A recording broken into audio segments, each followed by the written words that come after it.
In this video, we will be extending the negative exponent law to rational exponents.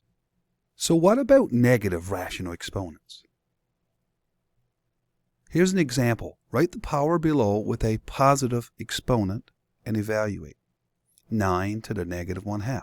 Using the rule on the right, a to the negative n equals 1 over a to the n, we can write this as 1 all over 9 to the positive 1/2.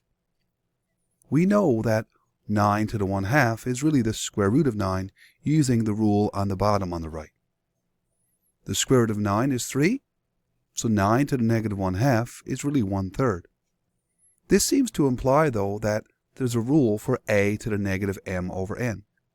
A to the negative m over n appears to be 1 all over a to the m over n.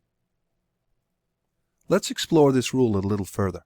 Write the power below with a positive exponent and evaluate. We have negative 125 to the exponent negative 2/3. So we have a rational exponent, negative 2/3. We know now that a to the negative m over n equals 1 all over a to the positive m over n.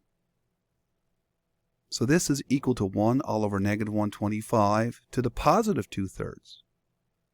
We can rewrite negative 125 to the 2/3 as negative 125 to the 1/3 all squared. We know that anything to the 1/3 really implies a cube root. So this is now 1 all over the cube root of negative 125 all squared.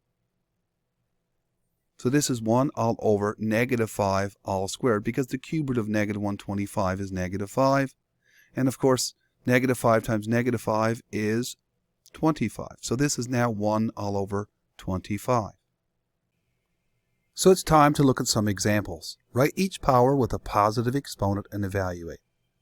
Let's look at 25 to the negative 1/2. We can write this using the rule on the right as 1 all over 25 to the power of positive 1/2. We know that anything to the 1/2 really means square root. So this is 1 over the square root of 25. And we should know the square root of 25 is 5. So the answer to this is 1 over 5. And we're done. Let's look at B. Negative 64 to the negative 2/3. Using our rule on the right, we can write this as 1 all over negative 64 to the positive 2/3. And then we can further rewrite this as 1 all over.